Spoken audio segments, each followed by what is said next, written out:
Hey YouTube, and welcome back to another video. Today we're going to be watching a couple Firstkiller replays, and I'm going to talk to you about why Firstkiller has maybe been playing some ranked 1v1 games, and that is because of my new tournament. If you haven't seen my announcement, I might show the tweet on screen now to show you. I have announced a $4,000 tournament that the qualifier for is going to be ranked 1v1. I announced it right before the new season started. We are in season 10 right now. And in these first 2 weeks of the season, pro players are going to be fighting for the top spots in order to qualify for this tournament.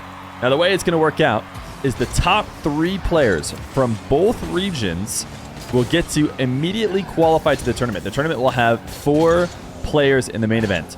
So the top 3 from ranked qualify right away. So there's a big incentive to push to be one of those top 3. And on top of that, there's going to be a qualifier for that 4th final spot that will be played by the players from number 4 all the way to number 11. So 8 players, and that is from both regions. So North America and Sam can both play in the North American portion, assuming that the players from Sam are willing to play US East when the tournament actually happens, which some players aren't, like most notably Yan, who I think a lot of people would like to see, is not going to be participating because he's back in Brazil.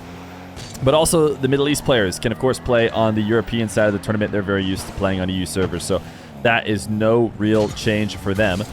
And in order to incentivize getting higher up in the top 11, not just getting top 11 and then finishing, the qualifier is seeded such that it's 2 separate gauntlets that the higher up you are in those top 100 ratings, the more buys you're going to get closer to the final, closer to qualifying. So don't want to just get top 11. You want to push up as much as possible. Now, the reason why I made this tournament was because I had heard that a bunch of Rocket League pros had been getting tired with ranked. Ranked doesn't really reset very often in 1v1. Queues take a really long time.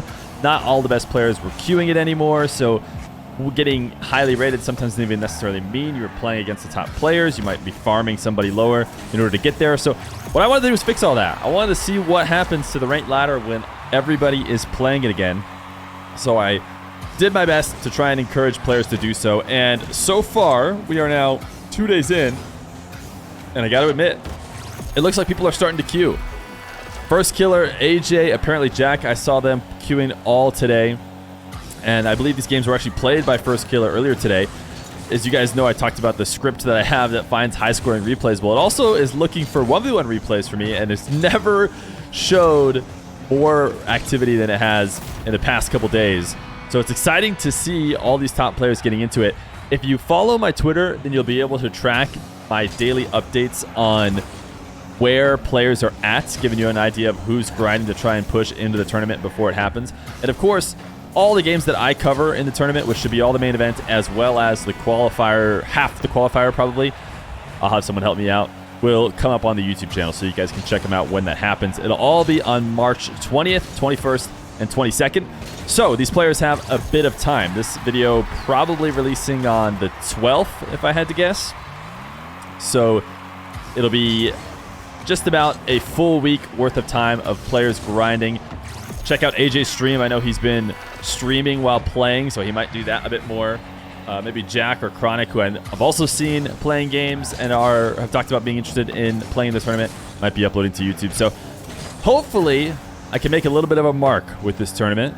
And right now we are reaping some of the rewards. I'm going to be trying to look at replays over the next week of different top players grinding in their efforts to qualify. And so 2 games today that we're watching are by Firstkiller. Firstkiller playing first against Secret, a player that I actually hadn't heard about before, who has been trying to grind up into the qualifying range.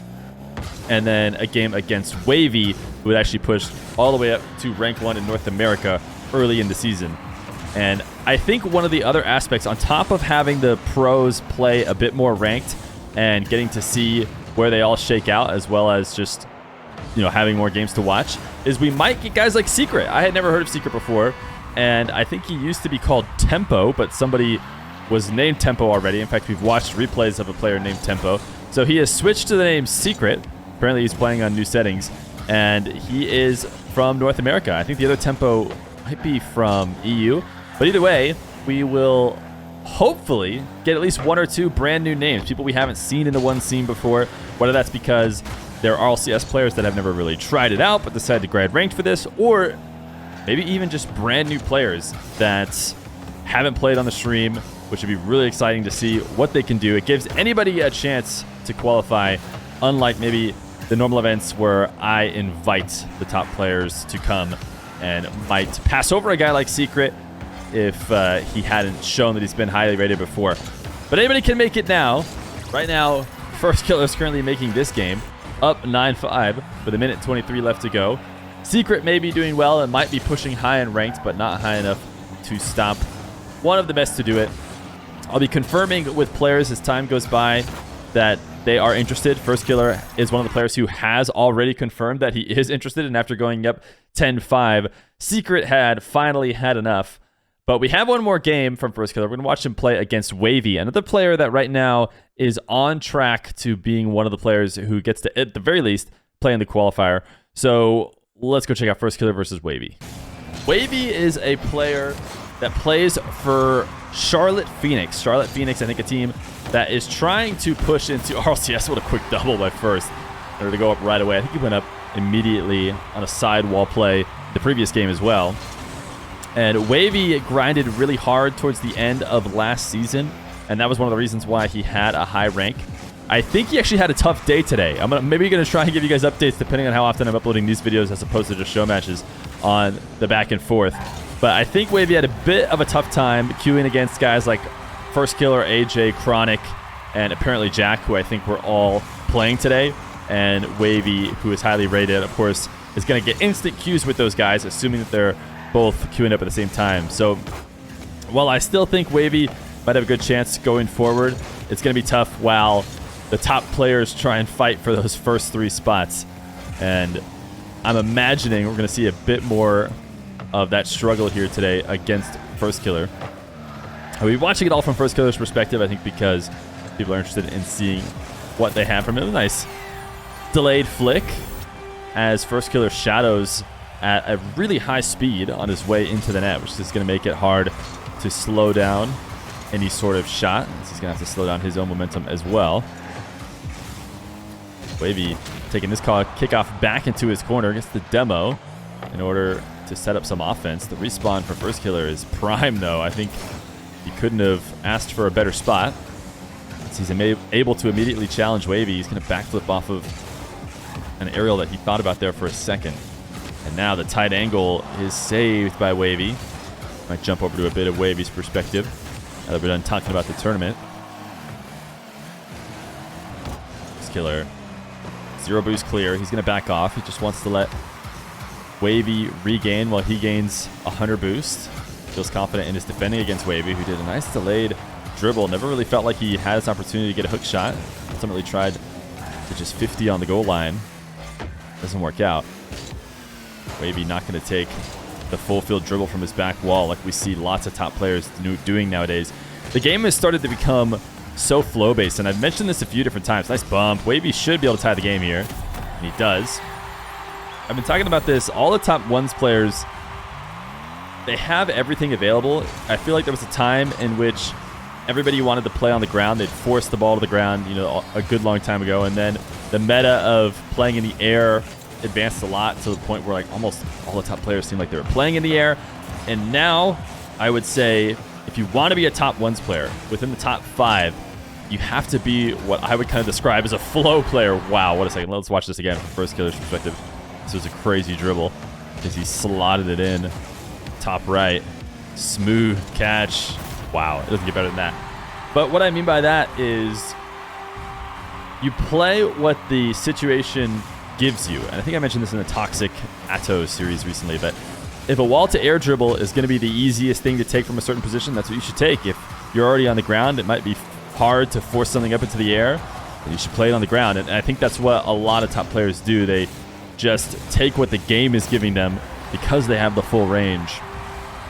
And anyways, I bring that up because one of the things that players can do now is even the back wall dribble. You know, that's something that would be unheard of in the past. A wall to air dribble, starting off your own back wall, attacking the whole field. But a lot of the top players who can do it will, and do it almost every time they have the opportunity. And a lot of that has to do with the fact that defenses are so good that any awkward movement gets capitalized on. So if Wavy in his position a while ago, we've obviously moved a decent bit past that, but by taking the ball to the ground, it's almost awkward, and he's forcing something that isn't naturally going to happen anyways, and that leads to Firstkiller having a chance to challenge and take it away. Whereas if you play within the guidance of the ball's momentum, a lot of times that results in never giving a clean opportunity for your opponent to steal the ball. But right now, Firstkiller doing that here, casually taking a wall to air dribble as the pop up in the air prompted him to do so. And he certainly is not the kind of guy to pass up that opportunity. Wavy not out of this game, though. With 1:40 left to go, he does have a chance. Firstkiller wall to air dribble. Instant use of the reset. Did he jump off of the ball in the process of setting that up? Because he still had a second flip even after the one in the air, which means he might have been jumping off the ball. Right now, rushing the ball to the side wall. I mean, Firstkiller is really trying to stretch my point here. I promise I wasn't watching this before, but if that wasn't just a flow play, then I don't know what was. He just did not want to slow the ball down at all. Decided to play it completely at its own speed in an attempt to get a shot. Wavy did get the save and was able to counter. So maybe that's 1 point against my current theory, but I still think you'll see players playing like that more often than not. Firstkiller just took it to a maximum extreme. Right now, wall to air dribble. Look at the resets. Can't get the double, and now he's got to be either bumping Wavy or getting out in front of the ball. Looks like he does a bit of both. As he takes the ball into his back corner. I expect to see a dribble from him because, like I'm talking about, this wall setup makes it far too easy. He's not the kind of guy to pass it up. Wavy now on the goal line. Firstkiller deciding to react and not go out and chase him down. He's going to take a long shot. Wavy demos. He's got 30 seconds. He needs this one and a kickoff. He's not able to collect the ball quick enough. Needs to work on a bit faster decision making. Because right now, every bit of hesitation has become a window for Firstkiller. 10 seconds left to go. Wavy needs this goal, and he flicks it top shelf. So he's left himself 7 seconds to try and win this game against Firstkiller. Wave dash kickoff for both these guys. Wavy actually has control. Tried to shoot it near post, and he succeeds. He's tied the game. 2 seconds left. Wavy bringing it back. Actually clutching it up, showing why he is so highly rated on the leaderboard right now. It's not a complete fluke. Firstkiller going to bring the ball back into his corner, let the ball hit the ground. So it will come down to the final OT possession in this ranked game. Firstkiller bumps Wavy, but not enough to get him to miss the midfield boost. So it is going to be a possession freely for Wavy. Wavy bounce dribble. Does not make his decision quick enough. Does not make the play before Firstkiller is able to come be a pest and modify it. Wavy trying to dust Firstkiller, not a guy that's easy to beat to the ball. Firstkiller now pre-flipping in order to play a bit of keep away, stealing the back corner boost. Wavy, decent recovery, but now playing off zero. No way Firstkiller turns into a goal, right? Okay. Thought for a second he might go all the way from the ceiling, although he is right back on the ball. Jumping into it for the reset. Tried to hesitate to get that boost to spawn. I think it spawned probably half a second after he left it. Great front flip to land on the wall and get this carry. If this ends up being a goal, a pogo shot for the win. Firstkiller, he is out before the replay even starts. But my goodness, what a finish from Firstkiller. We're going to go back and watch it again because it was so pure. The sidewall setup and then the front flip onto the wall because he knew exactly where he would land to be able to follow up the bounce. I mean, this is not the easiest of bounces to read because it's not like it's rolling straight up the side wall, but he's got faith it'll roll up perfectly for him. Able to catch it and then drop down for the pogo in order to make Wavy miss. Wavy looking to challenge right where the ball was headed here on the ground, but no, it gets popped over the top of him. Actually, an insane finish from Firstkiller. I did not watch this replay beforehand, but definitely would have noted that had I, because that was a great finish. But Firstkiller gets the win. Let's go check out the leaderboard real quick to give you an idea of where everybody's at. So here's the leaderboard right now as of the recording of this video. We've got Moxie up in first. This should be no surprise. He is a hardcore grinder. But Chronic, Firstkiller, and Jack now representing the top 3 NA, which was not the case before. Firstkiller grinding a bit and Chronic a little bit. He was already pretty high, but Jack actually a huge grind. Jack has grinded a ton to get to this position. He was down in the 50-ish range, but today he moved himself all the way up. So you guys can go and log into Rocket League and check the scoreboard yourself to get a general idea of where people are at. But you can also follow me on Twitter, where I'll be updating, I think, every day. I'm going to try to update on the current standings if we were to hit the deadline. Of course, the deadline, March 19th. So hopefully you guys enjoyed the video, and I'll try and give you more updates as we get closer to the match. But thanks for watching. If you enjoy these tournaments and you enjoy the videos, it sure means a lot if you were to subscribe.